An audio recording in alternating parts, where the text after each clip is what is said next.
전했습니다. 아멘. 할렐루야. 은혜의 아침입니다. 여러분과 함께 예배함이 큰 기쁨이고 감사입니다. 오늘 이 말씀을 통해서 우리를 통해 하나님 나라를 이뤄가시는 그 하나님의 섭리를 발견하는 은혜의 아침 되시기 바랍니다. 다윗은 이제 이스라엘 12지파의 왕으로 세워지고 예루살렘 성을 차지하게 되었습니다. 이제 이스라엘의 통일 왕국 시대가 온 것입니다. 어제 이제 다윗이 여호와의 언약궤를 예루살렘 궁으로 모시고 오는 그 장면을 우리는 함께 묵상했습니다. 이제 그 다윗의 일생 중에 가장 찬란한 시기가 이 사무엘하 5장에서 10장까지의 말씀입니다. 하나님은 다윗에게 영원히 변치 않는 약속을 주시는데요. 그것이 바로 다윗 언약입니다. 오늘 본문이 바로 다윗 언약에 관한 본문입니다. 오늘 다윗에게 주신 이 하나님의 언약을 나에게 주시는 말씀으로 받으시길 소망합니다. 먼저 1절에서 3절 말씀을 다시 한번 다 같이 읽겠습니다. 시작. 여호와께서 사방의 모든 적으로부터 다윗을 지켜주셨기 때문에 그는 이제 자기의 왕궁에서 살게 됐습니다. 다윗이 예언자 나단에게 말했습니다. 나는 여기 백향목 왕궁에 사는데 하나님의 궤는 아직도 장막에 있습니다. 그러자 나단이 왕께 대답했습니다. 여호와께서 왕과 함께 하시니 왕께서 마음에 두신 일이 있다면 무엇이든 그대로 하십시오. 아멘. 이제 다윗은 편안한 왕궁에서 생활하고 있습니다. 다윗의 마음에는 오로지 주님 생각뿐입니다. 1절에서 이제 여호와께서라는 말로 시작을 하는데요. 다윗의 인생의 주어는 바로 여호와 하나님이십니다.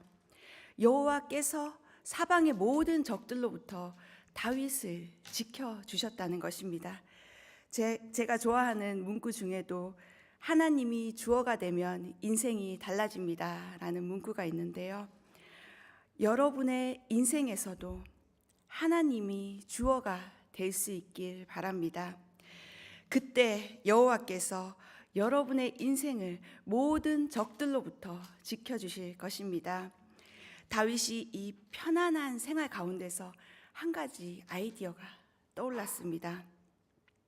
2절에 다윗 본인은 근사한 왕궁에 사는데 하나님의 법궤가 장막에 있는 것이 다윗이 마음에 걸렸던 것입니다. 정말 순수한 그 다윗의 마음에서 나온 소망함이었습니다. 그러나 이것이 다윗이 그 하나님께 여쭙고 받은 생각은 아닙니다. 다윗이 가만히 생각해 보니 이렇게 해도 좋겠다라는 그런 다윗의 판단이었습니다. 우리도 이런 우를 범할 때가 얼마나 많습니까?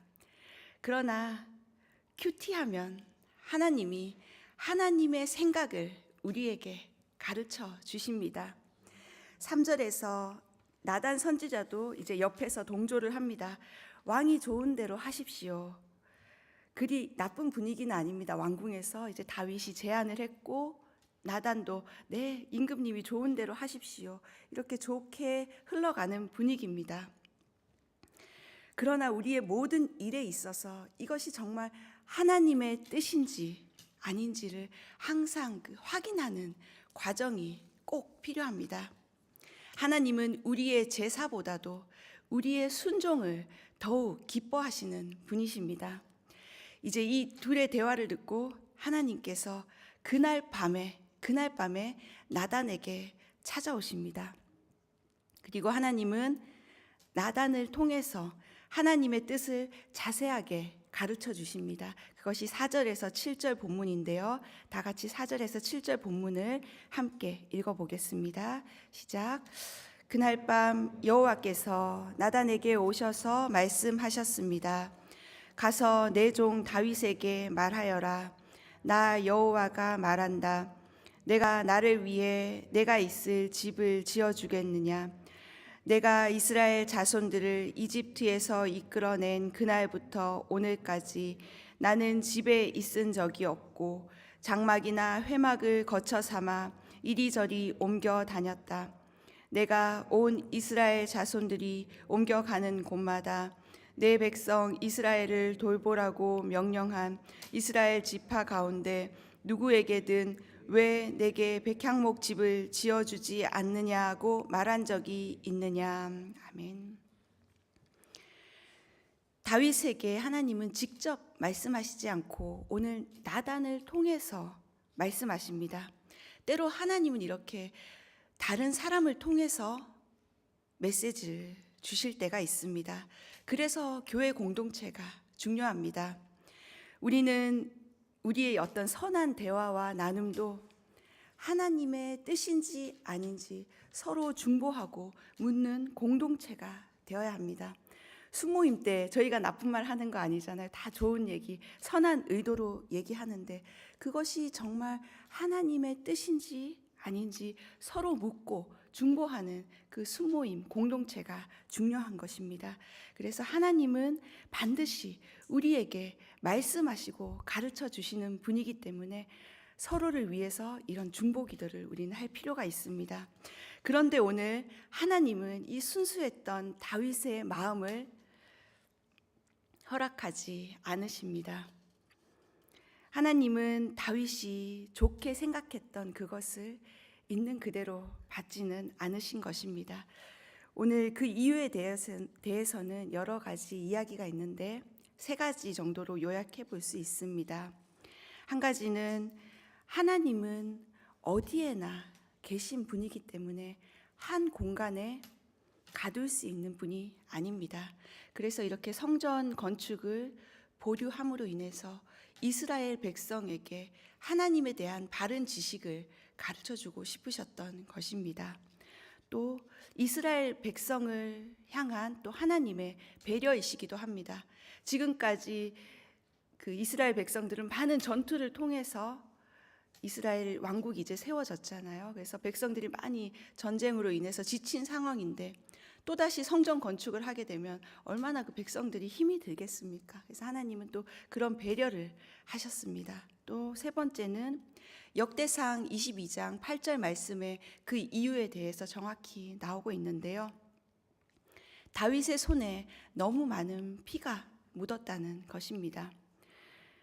평화와 은혜의 상징인 이 성전이 혹시 이 전쟁으로 인해 무력으로 세워졌다는 그런 오명을 쓰는 것은 옳지 않은 것이었습니다. 그래서 하나님은 은혜의 때에 평안하게 주의 성전이 세워지기를 바랬던 것입니다.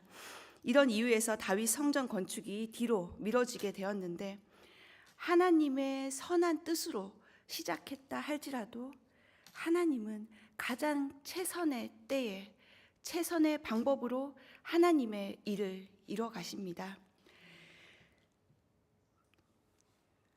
우리는 하나님의 일을 하는 것이 중요합니다. 내가 원하는 것을 하고 하나님이 원하셨다라고 하면 안 됩니다. 하나님이 정말 원하시는 것이 무엇인지 정말 주의 깊게 살펴서 행할 필요가 있습니다. 또 6절, 7절 말씀을 한 절로 요약하면 하나님께서 이스라엘 백성들에게 내가 언제 너희한테 집 지어달라 한 적 있냐 이 말씀입니다. 우리가 선한 의도로 하나님을 섬기고자 해도 그것이 하나님이 정말 원하시는 일인지 반드시 확인해야 합니다. 하나님은 이스라엘 백성을 출애굽을 시키시면서 집이 있은 적도 없고 회막과 장막 안에 거하시기를 기뻐하셨다는 것입니다. 인간의 눈으로 보기에 이 회막과 장막이라는 곳은 얼마나 초라한 곳입니까? 그러나 하나님은 눈에 보이는 것이 아니라 그 이스라엘의 중심 12지파 그 동서남북으로 3지파씩 배치를 했잖아요. 그 12지파의 중심에 거하시기를 하나님은 기뻐하셨다는 것입니다. 그리고 이스라엘 백성들을 불기둥, 구름기둥으로 인도하시는 그 하나님은 12지파가 움직일 때마다 그 중앙에, 그 장막에 거하시면서 하나님의 살아계심을 모든 이스라엘 백성들에게 보여주셨던 것입니다. 하나님은 오늘도 우리의 중심에 거하시길 원하십니다. 하나님은 교회 안에 어떤 공간이나 건물에 갇혀 계시는 분이 아니라 지금도 우리 삶의 중심에, 우리 삶의 여정의 그 가장 중심에 거하시기를 기뻐하시는 분이십니다. 하나님이 우리에게 원하시는 것은 눈에 보이는 외형적인 것이 아니라 하나님의 가장 아름다운 창조물인 성전이 된 너희 안에 거하시길 원하신다는 사실입니다. 임마누엘의 하나님으로 우리 안에 늘 동행하겠다고 약속해 주셨습니다. 여러분의 마음 중심에 지금 하나님을 모시고 계십니까? 하나님은 오늘 우리에게 이것을 물어보고 계십니다. 백향목의 집보다 너와 함께하고 있는 것을 나는 너무 기뻐한다 라는 그 하나님의 외침입니다. 예수 그리스도의 피값으로 산 한 사람 한 사람의 마음 가운데 주님은 늘 거하십니다. 오늘도 우리와 함께 거하시는 그 임마누엘의 하나님, 우리의 중심에 주님을 모시고 살아가는 우리 성도님들 되시길 주님의 이름으로 축복합니다. 오늘 이제 8절에서 16절 말씀이 다윗 언약으로 이제 하나님께서 나단에게 주시는 약속의 말씀인데요. 오늘 이 본문은 정말 어떤 말보다는 직접 하나님이 나에게 주시는 메시지로 오늘 묵상하면서 다시 한번 천천히 읽었으면 좋겠습니다. 8절에서 16절까지 나에게 주시는 언약으로 생각하며 한번 천천히 다 같이 읽도록 하겠습니다. 시작. 그러니 내 종 다윗에게 말하여라. 전능하신 여호와께서 말씀하신다. 내가 양떼를 따라다니던 너를 목장에서 데려다가 내 백성 이스라엘의 통치자로 삼았다. 내가 어디로 가든지 내가 너와 함께 했고 내 앞에서 내 모든 원수들을 끊어내었다. 그러니 이제 내가 이 땅의 위대한 사람들의 이름처럼 내 이름을 위대하게 만들어 주겠다. 그리고 내 백성 이스라엘을 위해 한 곳을 정해 그들이 뿌리 박을 터전을 주고 그들이 다시는 옮겨 다니지 않도록 할 것이다. 또한 전처럼 악한 사람들이 그들을 더 이상 해치지 못하게 하며 내가 사사들을 세워 이스라엘을 다스리게 했던 때와는 같지 않게 할 것이다. 내가 또 너를 내 모든 원수들로부터 구해내어 평안하게 할 것이다. 나 여호와가 직접 너를 위해 왕조를 세울 것을 선포한다. 내 날들이 끝나고 내가 내 조상들과 함께 잠들 때 내가 내 몸에서 나올 내 자손을 일으켜 내 뒤를 잇게 하고 내가 그의 나라를 든든히 세울 것이다. 그가 내 이름을 위해 집을 세울 것이고 나는 그 나라의 보좌를 영원히 세워줄 것이다. 나는 그의 아버지가 되고 그는 내 아들이 될 것이다. 그가 잘못을 저지르면 사람이라는 막대기와 인생이라는 채찍으로 그를 징계할 것이다. 그러나 내 사랑은 결코 그를 떠나지 않을 것이다. 내가 내 앞에서 없앤 사울에게서 내 사랑을 거둔 것처럼 하지는 않을 것이다. 내 집과 내 나라가 내 앞에서 영원히 계속될 것이며 내 보좌가 영원히 서 있을 것이다. 아멘. 아멘. 이 말씀 아멘으로 받으십니까? 아멘. 하나님께서 오늘 양을 치던 다윗을, 그 보잘것없던 다윗을 이스라엘의 주권자로 세우셨고 이 약속의 말씀을 하나님께서 다시 한번 주신 것입니다. 오늘 하나님은 연약한 우리들을 이 자리에 예배자로 세우시고 오늘 이 말씀을 우리에게 약속의 말씀으로 주신 것입니다. 내가 어디로 가든지 너와 함께 했고 또 모든 원수를 끊어냈고 내 이름을 위대하게 해주겠다.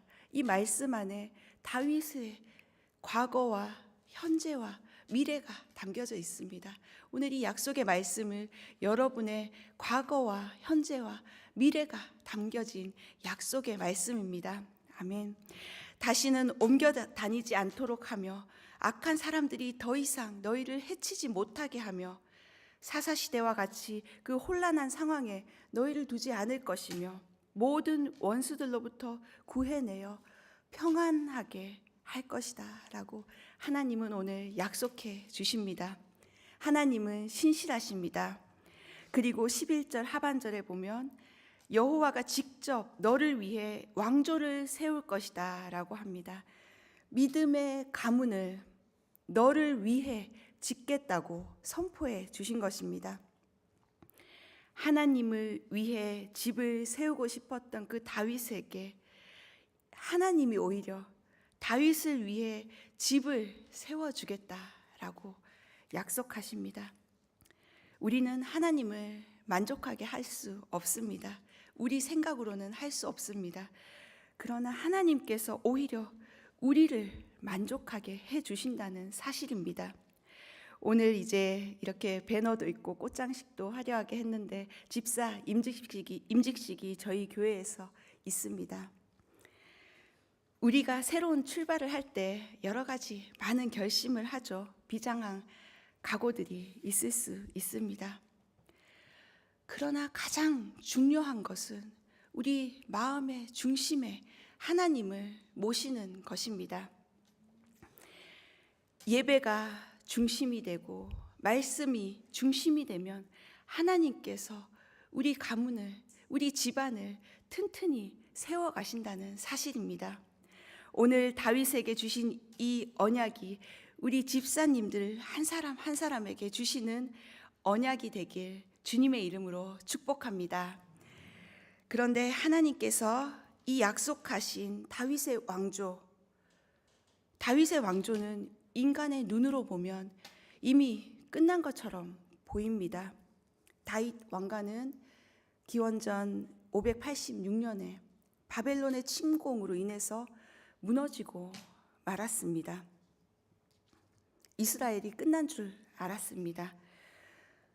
그러나 하나님은 다윗의 후손으로 오실 예수 그리스도를 통해서 이 약속을 성취하셨습니다.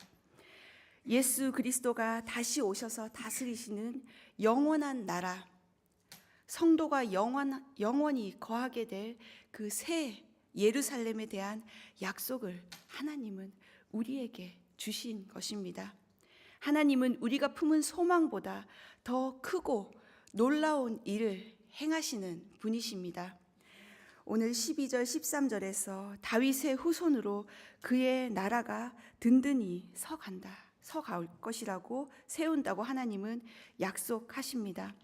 다윗의 아들 솔로몬 때 그 성전을 세울 것이고 예수 그리스도를 통해 이 약속을 끝까지 지키시겠다고 하나님의 편에서 하나님은 선포하고 계십니다. 우리가 소망하는 그의 나라는 하나님이 다스리시는 나라입니다. 이것은 하나님의 전적인 언약의 약속입니다. 예수님은 이 땅에 하나님의 나라를 전파하셨습니다. 그리고 예수님의 죽음과 부활로 이 땅에 교회를 허락하셨습니다. 그리고 제자들을 세우시고 하나님 나라의 일꾼들로 훈련시키시며 하나님 나라의 비전을 그 제자들에게 심어 주셨습니다. 예수님은 친히 당신이 성전이 되셔서 3일 만에 다시 살아나셨습니다.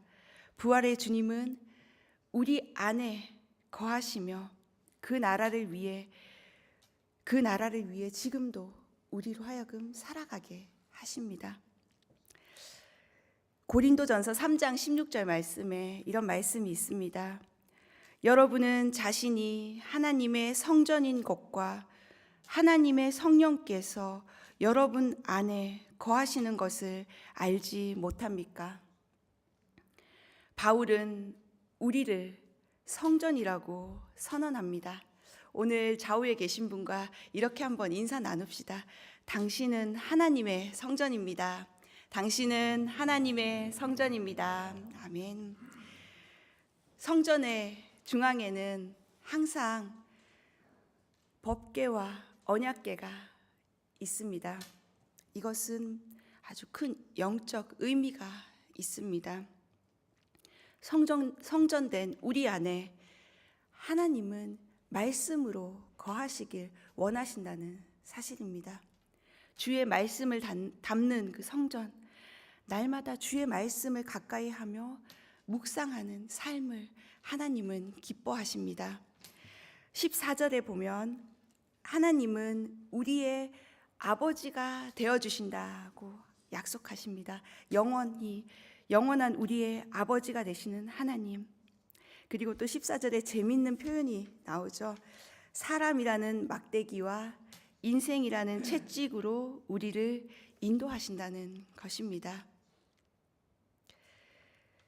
하나님께서는 우리 주변에 그 두신 막대기, 사람이라는 막대기와 그 인생의 채찍을 늘 두신다는 것입니다. 이 사실에 감사하시길 바랍니다.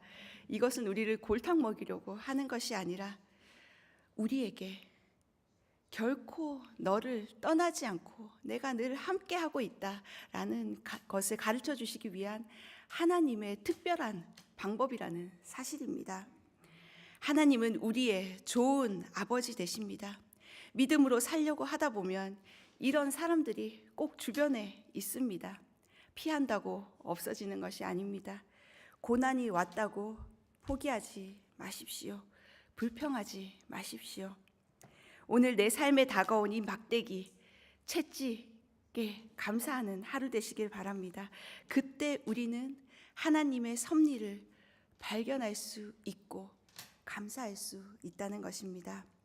또 16절 말씀에 하나님이 우리와 영원히 함께 하신다고 약속하고 있습니다. 부활하신 주님이 승천하시면서 하신 약속도 이 말씀과 동일하죠.